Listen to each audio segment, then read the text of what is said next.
Hello and welcome to the CLEAResult webinar series. Today's show is going to be on applying strategic energy management to greenhouse gas reductions, the solution to the emissions problem. As regulators seek to drive down emissions, new laws have taken shape in Canada and in many states, encouraging or enforcing stricter limits. This presents a unique challenge to utilities and energy partners with no clear, defined path forward. Today, we'll hear about a unique approach to solving this with SEM programs and hear from Natural Resources Canada and ConAgra Foods on how they have successfully tackled this problem.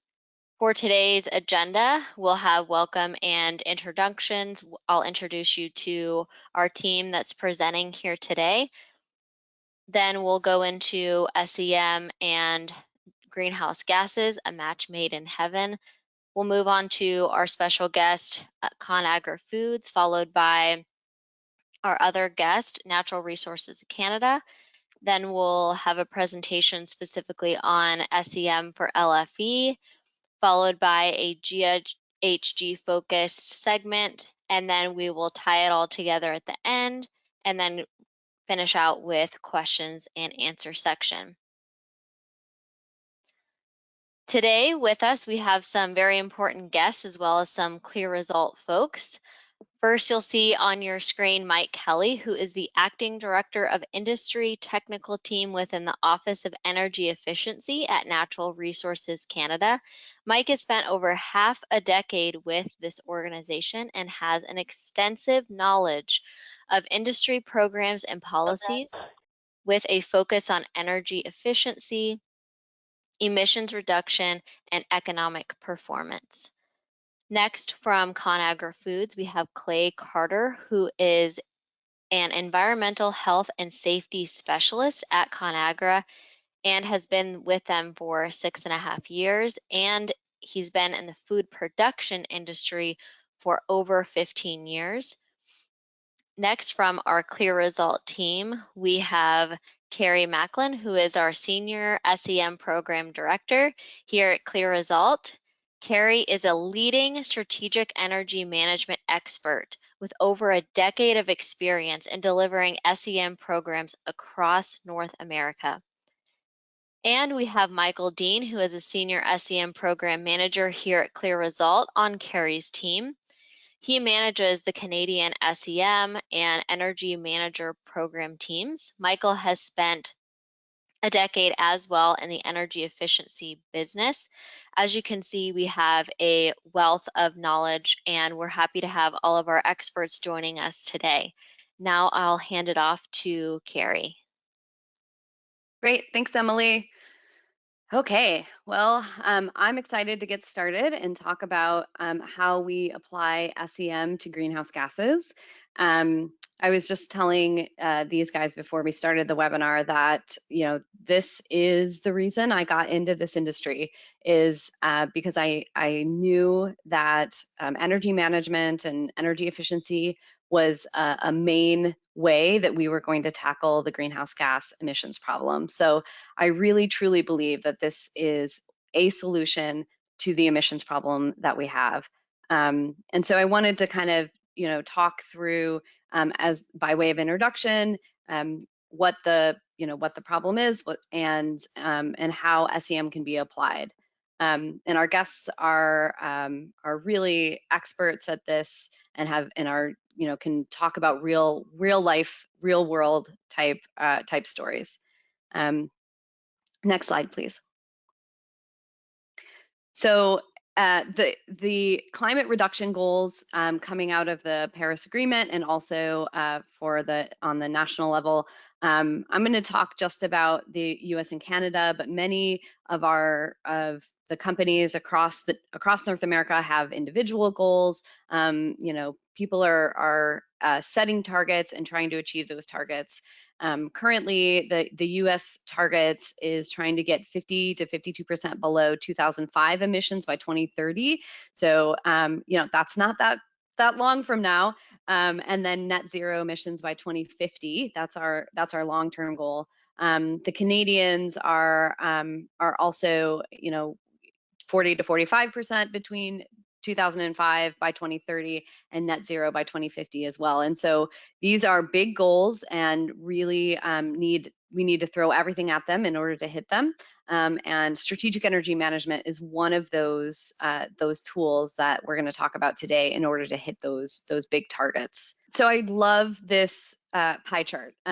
It's coming out of Our World in Data. The link on the bottom is here, but it really shows this is the global emissions breakdown by type of use, right? So the big red part of this is energy. It's almost 3/4 of all emissions is coming from energy use of some kind.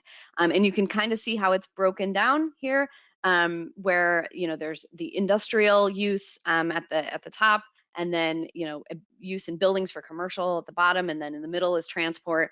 I mean, essentially what we are talking about is this entire pie, and the energy piece of the pie. And so the key takeaway here that I would say about this is that energy is usually the largest emissions. It's the largest emissions globally. It's the greenhouse gas emissions. It's the largest greenhouse gas emissions typically at most facilities, most companies, most organizations. And so energy being the largest piece of this pie, it requires some thought and management and in strategy, if you will.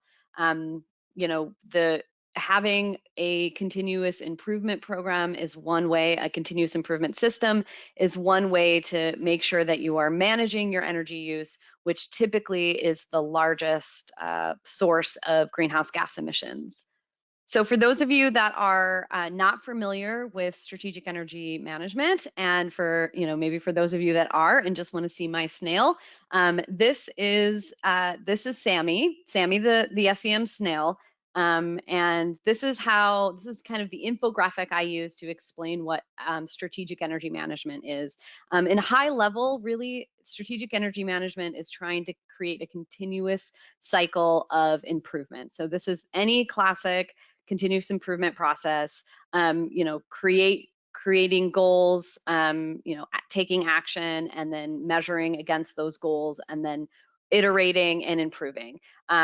But we do it in this way that adds this culture element. So we find that getting groups together, cohorts together, creates a culture within those cohorts of energy efficiency and within the commercial and industrial facilities. So the program that is largely, I would say 95% of the strategic energy management programs that we run are this cohort type approach, where we work with each individual organization to train a champion and a team at the site to create goals and targets, to do a scan to get a register of opportunities, to help them create plans in order to achieve their goals, and then to measure their use reduction throughout this process. Typically, our programs are focused entirely on energy. So we talk only about, say, kWh or therms. We talk about the energy use.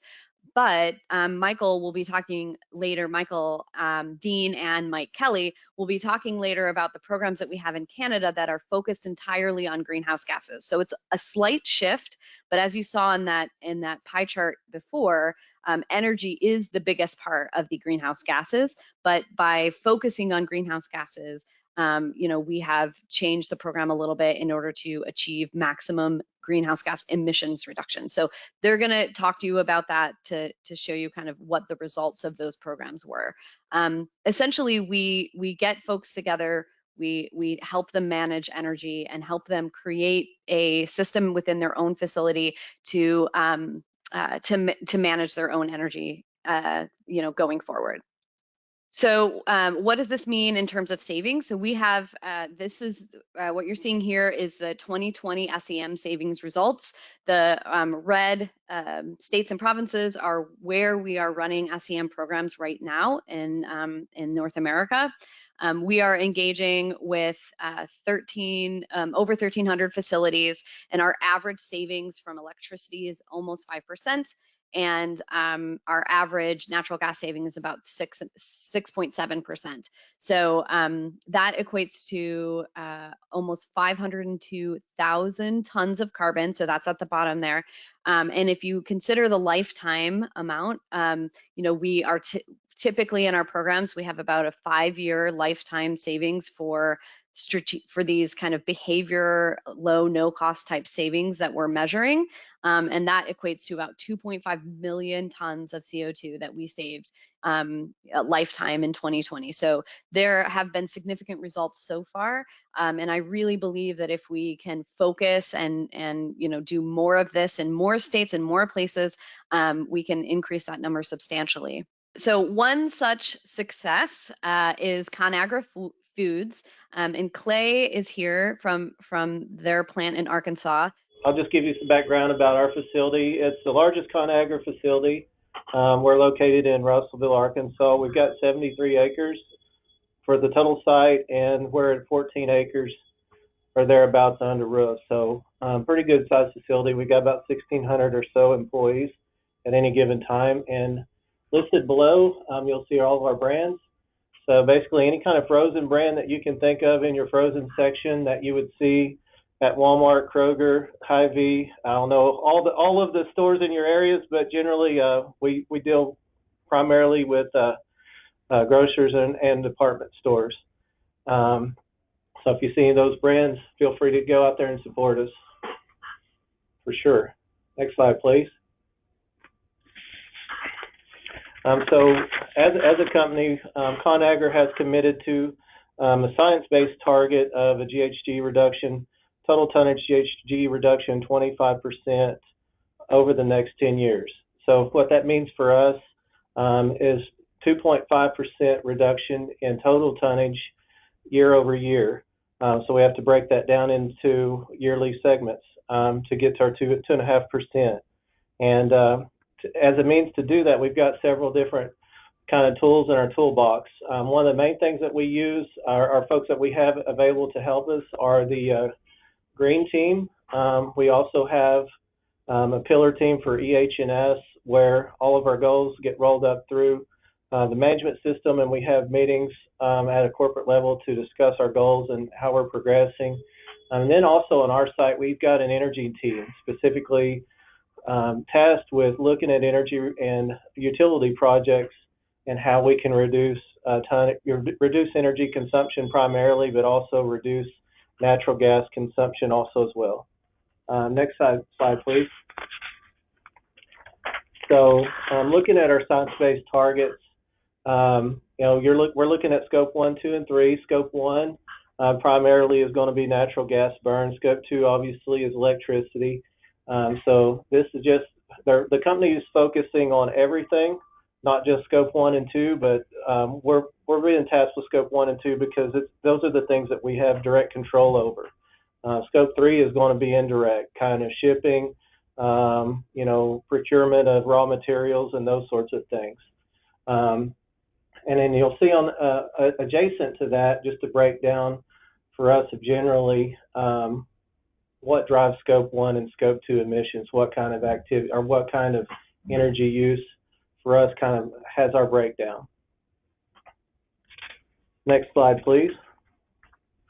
So what you're going to see here too is very important for us. So since we've committed to that as a company, our corporate folks come to us with the goal of quantifying every one of these items that we have and have a plan, a strategic SEM or strategic energy management plan in place for us to be able to outline what projects that we have that will get us to where we need to be as far as scope 1 and scope 2 reductions are concerned. And it's interesting for us. I don't know if everybody on the phone has become accustomed to this or not, but we've got a goal where we're being tasked to reduce 2.5% total tonnage, scope 1 and 2 combined. But in addition to that, we're also being allowed an allotment of CO2 emissions or CO2e equivalent emissions that we can generate in a year. And So our company is actually going, and we're putting together a tracker that puts us up against our total number of our total allotment for the year for emissions, and they're tracking us against that also as well. And so what you're looking at here with this action item register is you're looking at all the projects that we've got in queue for our fiscal year, because our fiscal year actually starts in June, or started in June. So you're seeing all the projects that we've got in line for this fiscal year, their kind of the stage in progress that they're in, and what the associated reduction value is along with that. And in the bottom right-hand corner, you're seeing percentage to goal, or what, if we were to execute on all of these projects, what percent to goal would that get us throughout the year on our reduction goal of 2.5% CO2e reduction. It's not listed on this chart, but our actual goal is 1,000 tons, or 1,046 tons CO2e for natural gas, and 982 tons CO2e for scope 2 or electric or energy use. So when you put those two together, it's a percent of that goal is what gets us to our 92%. The things that's blacked out on this chart that you're not looking at, that's kind of for our eyes only, but it's good to have, is we also have a couple of columns on this chart that list the price or the cost of the projects and what the rebate amounts are. So whenever our energy team meets, and we have corporate folks involved with that, we can push and drive these projects based off of what the cost of the project is, what the savings amount is, and what the expected rebate amount could be with the project if it's an energy saving project that's eligible for a rebate. Next slide, please. So the journey, here's just some things that we've done that have helped over the last year as projects are concerned. We started CEI 2 years ago, and we just now completed our complete a year of CEI. So in this last year of CEI, some of the things that we've completed that has helped, we've reduced some compressed air loss, installed some zero loss drain systems in place. We worked on, for example, we had some scheduling things that we worked on. We had some wash down activities that were occurring that allowed us to, we changed some wash down schedules in order to get more production out, which reduced energy use in those areas. We've done air pressure surveys and had leak surveys and leak fixes. We also do leak tags on site where folks, if they spot a leak or if they see a compressed air or any kind of steam leak or anything that could lead to natural gas burn or loss, then we have that program in place. And then also, I guess the main impetus behind the whole program, though, is creating a comprehensive system where you can monitor what projects you've got in place, be able to track them. And as a lot of y'all probably know, some of the projects that save the most or have a lot of impact have dollar amount associated with them. So being able to explain that, relate that back to your senior leadership team, the importance of that, and be able to explain where their investments go or the company's investments go, and what the payback or the MIR is when you do have a project that goes through the pipeline. Challenges for us, I mean, the biggest challenge probably has been, securing funds, getting folks together in the COVID era. It's been kind of a challenge. But as you can see, this is a scorecard that we also get, that we communicate out to all of our folks that are on the energy team and folks that are have a part in the decision-making process. But last year, our total savings achieved was 3 million kWh in the last during this period of time, the 6 months period of time that's listed here, and we were 40.6% savings to goal as it pertains to us hitting our goal for last year. So we knocked out 40% of our expected savings within that period of time. And I'm not going to go through all the projects that we have listed here, but this is our action item register. As you can see, there are a lot of activities on here.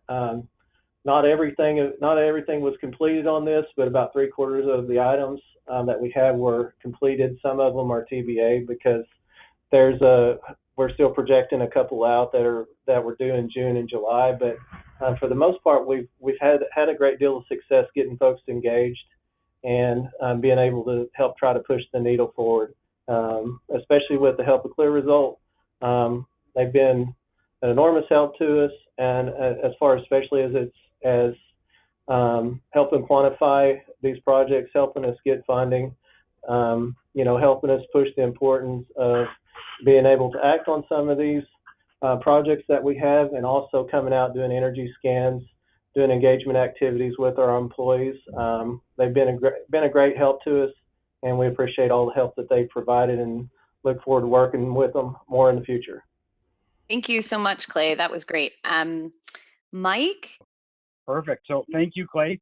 It's great to learn about how the team at Conagra has been applying SEM to help achieve GHG reductions. So for my portion of today's presentations, we're going to look at Canada's GHG focus and the role that we see for SEM in our broader decarbonization efforts and Canada's net zero ambitions. Next slide, please. Thank you. So Canada's industrial sector drives a significant portion of our economic activity, nearly 30% of our GDP and 3.5 million jobs. At the same time, the sector remains energy intensive, posing a challenge for our climate and competitiveness objectives. Energy is a major cost for industry, and energy demand will continue to increase.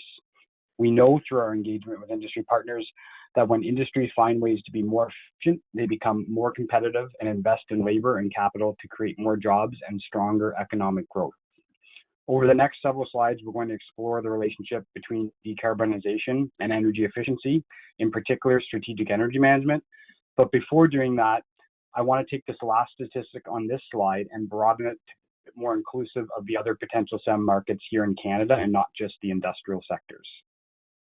So here again, we see Canada's industrial sector accounting for about 40% of national emissions. That includes oil and gas, heavy industries such as steel, cement, and chemicals, as well as light manufacturing, construction, and forest resources. But SEM can also be effectively applied in our commercial and institutional building sectors. And as you'll see in the next portion of today's presentation from the other Michael, we can apply SEM in the power generation and electricity sector as well.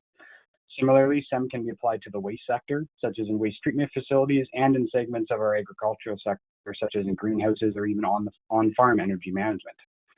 So when you add all these different sectors together as part of the discussion on the potential for growing SEM uptake and impacts in Canada, we very quickly see that it could be applied in buildings, facilities, and sites responsible for over 60% of Canada's national emissions. So to explore the relationship between decarbonization and energy efficiency, let's first look at a map of Canada, and I'll highlight some of the largest final emitters in the country. Established in 2004, Canada's Greenhouse Gas Reporting Program, known as the GHGRP, collects information from individual facilities relating to their annual greenhouse gas emissions. If we walk through the history of the reporting threshold of the GHG over time as context, prior to 2009, reporting was required by facilities who emitted over 100 kilotons per year. So this is where the term large final emitters comes into the equation, and it ties in with our earlier Kyoto Protocol definitions. If we were to use that 100 kiloton threshold along with 2019 data from this program, you'd see that 344 facilities in Canada reported nearly 35% of national emissions.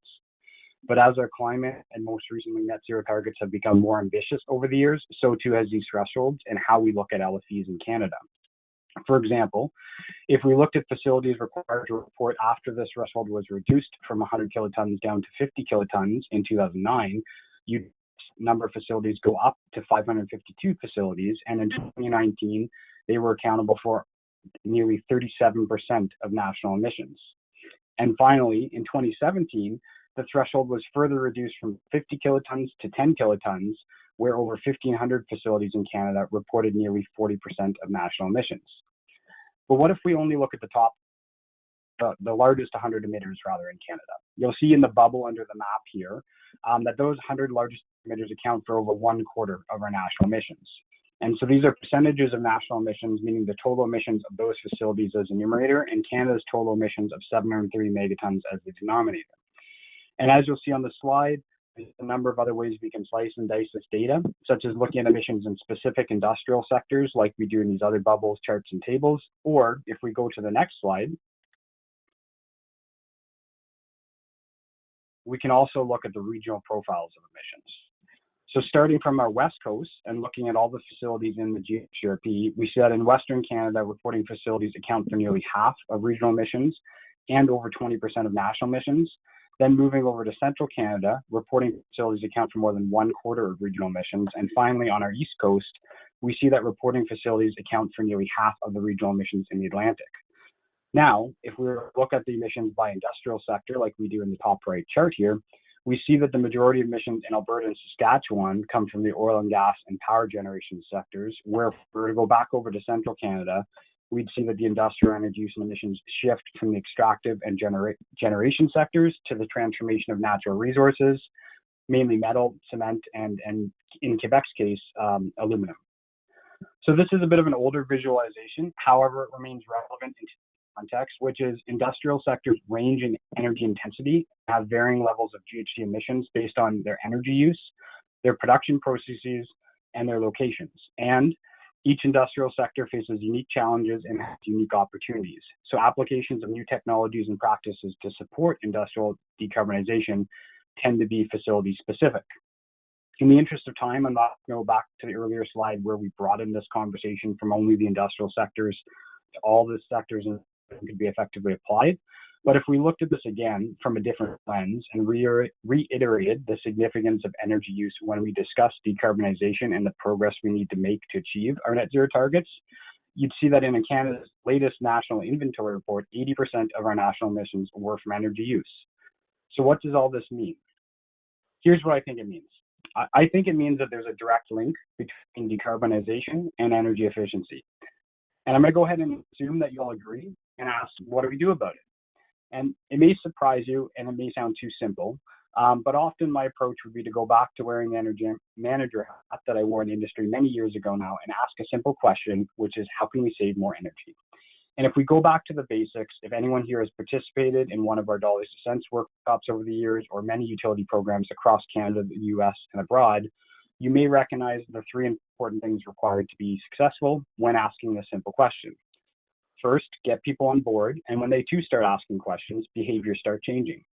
Second, leverage these changed behaviors to achieve some quick wins that cause executives in your organization to take notice. And finally, use this momentum to make the business case to implement more energy efficiency technologies and practices to save more energy. So behavioral, organizational, and technological change all come together to maximize results. And since we already established the link between energy efficiency and decarbonization, we're also answering the question of how do we decarbonize industry? And what if we drill down into this relationship a little bit further and replace the word energy efficiency at the bottom of this figure with strategic energy management? What if we replace energy efficiency at the title of the slide with energy management? The reason why we do this and the reason why it's important to take an energy management first approach is because SEM is all about people. And the reason for that is it's the people, not the system, that ultimately manage energy in your organizations. Many energy and GHG saving projects come from employees, which is resulting from employee awareness campaigns and teamwork, senior management support, and a commitment to a culture of continuous improvement. One of the common things that we always tell our stakeholders is that it's better to implement an energy management system first before they look at other energy and GHG opportunities like a retrofit or process upgrade or switch to cleaner fuels. And the reason for that is because without having one, it's difficult to know if a retrofit met its target or if it was even needed in the first place. There may have been other energy and GHG reducing options available. And then furthermore, an energy management system puts in place the controls and checks needed to ensure that the buildings, equipment, and processes are continually operated and maintained in an energy and in a carbon efficient manner. And next slide, please.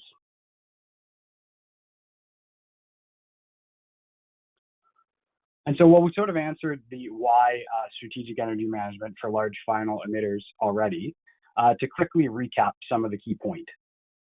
Canada's target of net zero emissions by 2050 cannot be met without addressing energy use. As we reviewed earlier, large final emitters and specifically industrial facilities are some of the biggest energy using and emitting facilities in Canada and have significant savings potential. In 2018, the IEA identified industry as offering 1/3 of all potential energy savings in Canada. We've heard that a systems approach, integrating energy management, or to say it another way, behavioral and organizational changes, along with new technologies and processes, is key to maximizing energy efficiency gains and GHG reductions. SEM does this. Strategic energy management coupled with cohort training brings organizations facing common challenges to learn about energy management and energy saving opportunities through training and peer-to-peer knowledge sharing. Participants ultimately implement an energy management system.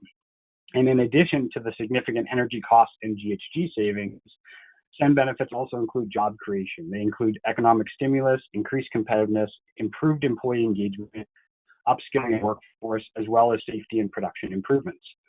By using energy more efficiently, industrial organizations can not only reduce their emissions or the cost of complying with climate policies, but they can also make other decarbonization pathways, such as electrification or switching to cleaner fuels, easier and cheaper to achieve. SEM builds a pipeline of industrial decarbonization projects that, once implemented, help facilities realize additional energy costs and GHG savings. And so to wrap, if we drill down into the energy efficiency first principle, what we like to do is encourage everyone to take an energy management first approach. And one way to do that is to practice SEM. Thank you. I'm happy to take any questions at the end of the webinar, but for now, I will hand it over to the other Michael on the line. Thank you very much, Mike. Really appreciate that. And as a way of a perfect segue, I'm going to be talking about SEM for LFE and the performance and some of the kind of key conclusions that we found from that program. So just before I jump into the performance of the LFE program, I just want to take a little bit of a step back and talk about the background of SEM. So historically, SEM has a focus on non-GHG, so it's always either electricity or natural gas for most of the programs that are run across North America. SEM for LFE was quite different in a lot of ways, as well as its focus on GHG. It was also one of its kind in terms of size and other focuses that it had. So in terms of size, the types of participants that we were dealing with and the size of participants that we were dealing with were extremely large. So to Mike's point, we were dealing with organizations that were 100,000 tons and above. So we had organizations that were right from 100,000 tons right up to our largest participant, which was in around 5.1 million tons of GHG usage each year. So huge usage within that cohort and across the participants that we saw. Also in terms of focus, that cohort was quite unique. As well as the SEM focus, we also had a 50,001 ready alignment. So the 2-year SEM engagement was quite similar to all of the other programs that we deliver, but right from the very offset of the program, we had the program aligned with 50,001 ready. So we, with NRCan and the US Department of Energy, we engaged with them to utilize their Navigator tool and their 25 tasks to align with 50,001 ready to kind of bring these organizations to the next level. To kind of give them an increased value and business performance from engaging with SEM and 50,001 ready. So for the more mature organizations, it would be much easier for them to take the next step to full-blown ISO 50001 certification. The cohort itself included 13 participants, and we had fantastic sector diversity. So there was in around 7 sectors represented in the program. So in terms of performance, then we saw huge savings coming from these participants.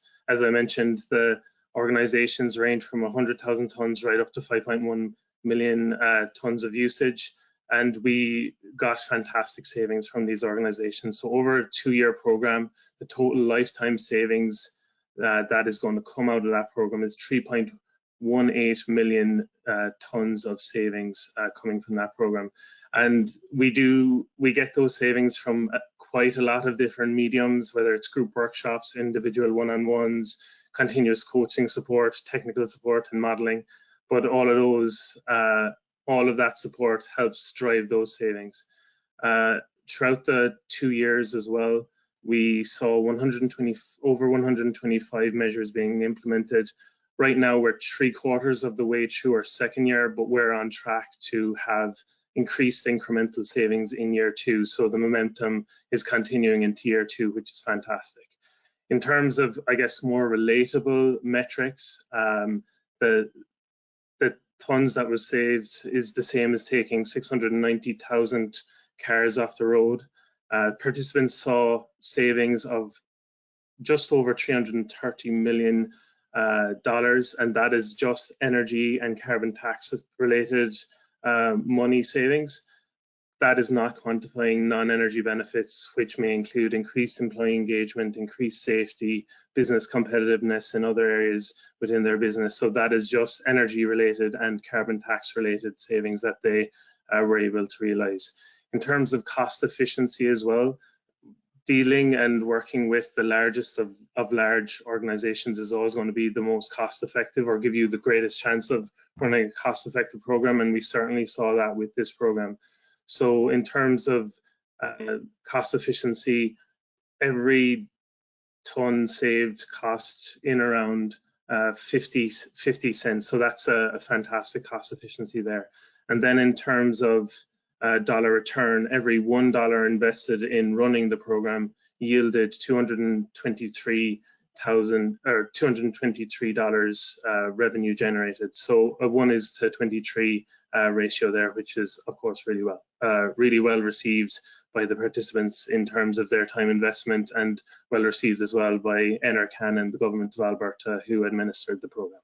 So program potential in Canada. So as I mentioned, we had a very successful year 1. That's continuing into year 2.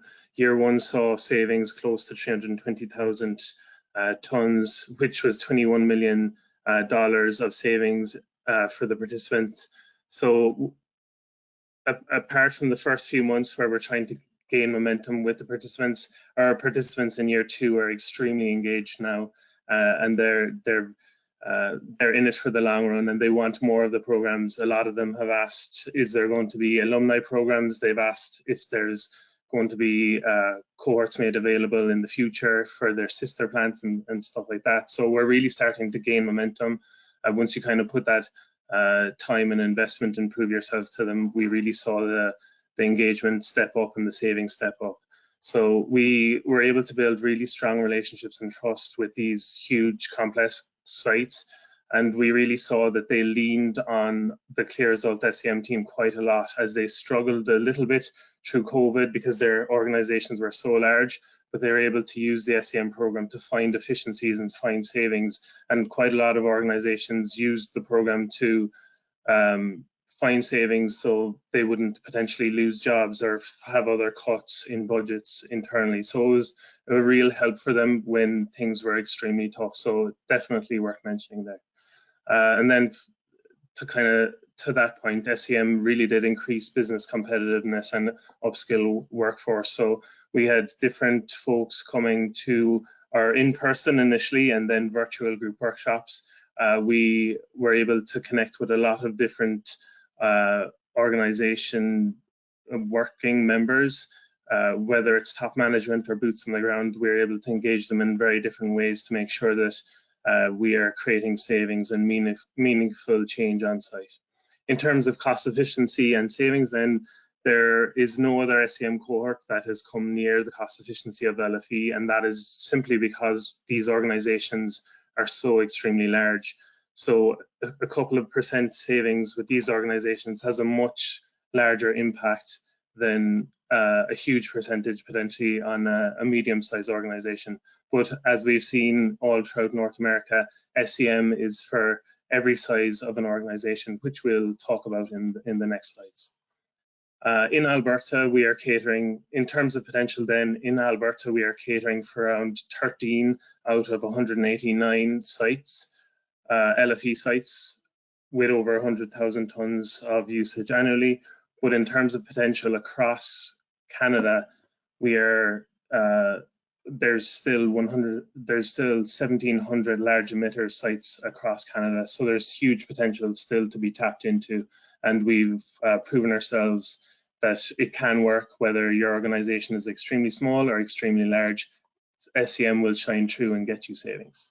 So now I want to talk about Alberta a little bit. So the reason we're looking at Alberta is because all of our other programs that we deliver are energy focused, but in Alberta, there's a specific focus on GHG.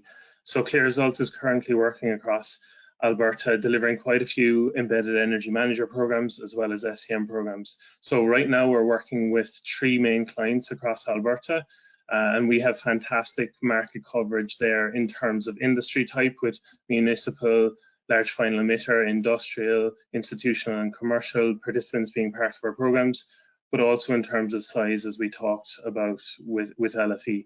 Our current clients there are MCCAC, Municipal Climate Change and Action Centre, Government of Alberta, and of course we're working with NRCan also.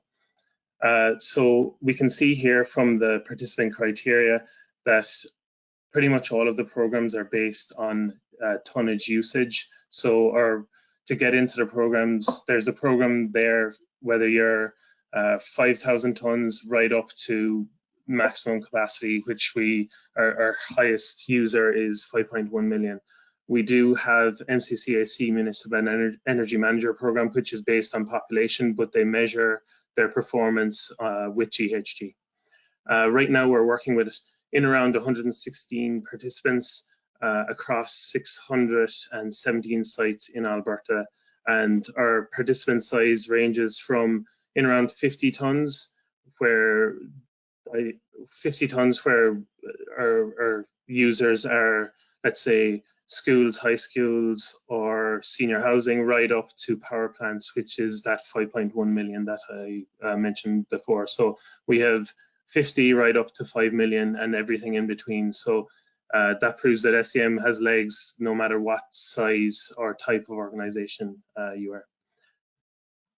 So we talked about large final emitters, and obviously there's huge cost efficiency there. We now want to look at kind of a more regular sized cohort that would compare to all the other energy focused programs that we have across North America. So SEM for 6 cohorts, which is in Alberta, is that type of program. So all these cohorts are mixed cohorts, so they're mixed between commercial, institutional, industrial and municipal. 6 cohorts represent 6 different locations that we kicked off different cohorts. So they're all based on geographical locations that we ran the programs from. So by doing 6 cohorts across Alberta, we are able to get maximum coverage of Alberta in terms of the participant outreach. So the program started with 60 participants across 250 facilities with right across many sectors. So we have huge diversity in terms of sector and size. We just closed out the year 2, and some of the savings and the performance that we've seen is on the right hand side. So this program over the 2 years achieved over 480,000 tons of lifetime savings. We delivered 55 group workshops, 420 one-on-ones, and there was over 1,200 measures implemented, which is a huge amount of engagement and measures being implemented, and a huge amount of effort from our participants. So really strong numbers there. So then in terms of more tangible impact on the SEM 6 cohort side, those savings were the same as taking 104,000 jobs, or 104,000 cars off the road, 126 million in participant savings. Again, that is just energy savings. Non-energy benefits are not equated or calculated in that. The ratio of investment into resultant revenue out is 1:25. The cost efficiency is $10 a ton. And we also did an economic assessment with the government of Alberta, which concluded that every 1 million invested in SEM equated to 104 jobs out. So just to equate that in terms of finance and economics, typically 1 million in would get in around 6 to 10 or 12 jobs out if they were to put that 1 million directly into a certain sector. So by putting money into SEM, it kind of has a multiplier effect, because you're teaching the organizations how to save energy and how to fish and how to create their own savings going forward. So to wrap up, Alberta, of course, offered a very unique opportunity to CLEAResult to kind of draw some conclusions around the effectiveness of GHG focused programs in comparison to energy focused programs. So we actually did a paper just this year, and we submitted it to ACEEE. It was presented 2 weeks ago on a panel with ACEEE, and I have some of the conclusions here. So the reason we did the comparison is because all of our other programs are energy focused. We wanted to see how effective a GHG focused SEM program was. So what we did was we took the Alberta program as a base case, and because of its focus on GHG, and we compared it to energy focused programs which looked at gas and electricity to make sure that we were being fair. And we did some statistical analysis. We normalized for NAICS codes, site types, site size, just to make sure that we were being fair in our conclusions. So our conclusions included SEM programs were over 3 times more cost effective than capital programs. And it is certainly over 3 times more cost effective, because a lot of the capital programs that we compared to in Alberta were oil and gas capital programs, which would have a greater return in terms of dollars in and tons out. So we are confident that SEM is over 3 times more cost effective than capital programs, and that is including the lifetime savings and the persistence of the savings. GHG focused SEM programs proved to be 35.6% more effective in decarbonising industry than energy focused programs. The GHG program informed us that some key SEM delivery components need to be tweaked and considered and adapted to deliver a successful GHG program, and that it included changes to energy modelling, considerations for fuel switching, measure identification and planning, because we had an increased scope because we were looking at all fuels on site. Incentives were also different because we were incenting on dollar per ton, and also we had to be aware and consider emission factors of the different fuels, whether it was natural gas, propane, diesel, or electricity, and the cleanliness of the grid. Using energy management type program as a base will optimize the performance of capital and renewable technology based programs.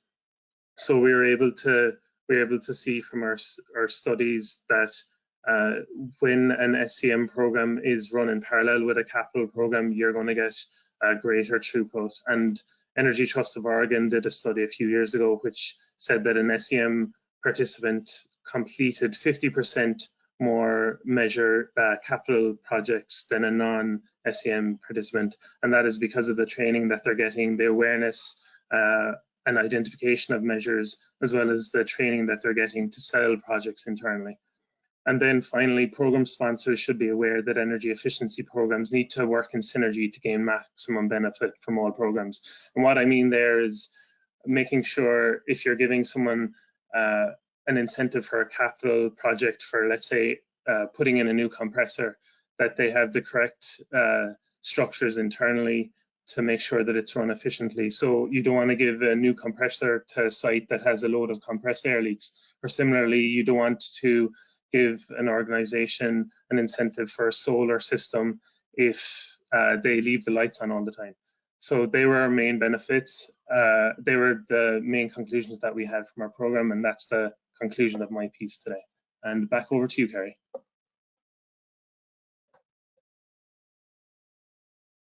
Great, thank you. So I'll be quick so that we can leave time for questions. If you can go to the next slide. You know, this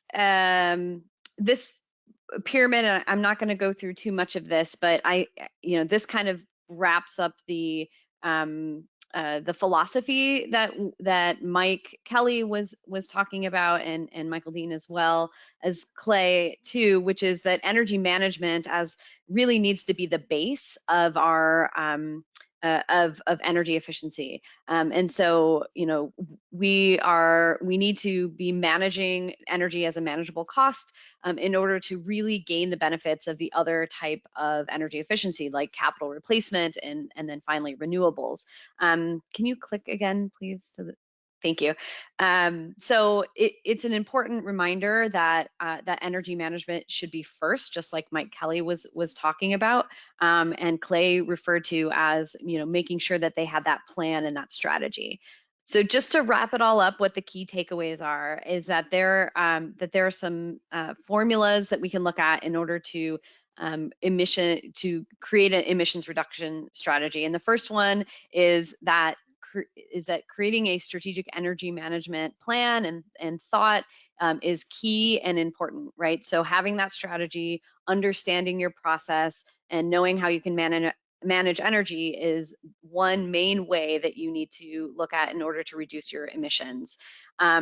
The focus on large emitters is an important part of a you know, statewide or national strategy. So understanding that, you know, that I think the statistic that Mike said about the top 100 sites resulting in something like over 25% of all emissions in Canada is just shocking, right? So thinking about it that way and understanding that a focus on large emitters can really give you a lot of return.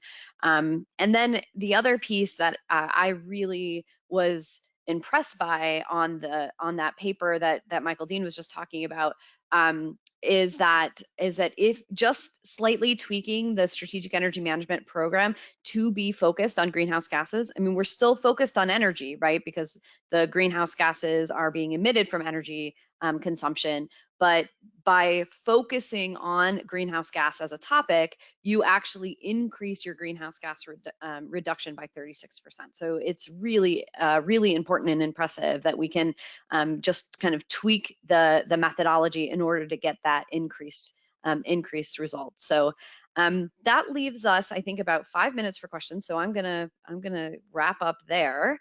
Thank you guys so much, and thank you to all of our panelists. That was really a great presentation. Yes, thank you everyone, and thank you for attending the webinar on applying strategic energy management to greenhouse gas reductions, the solution to the emissions problem.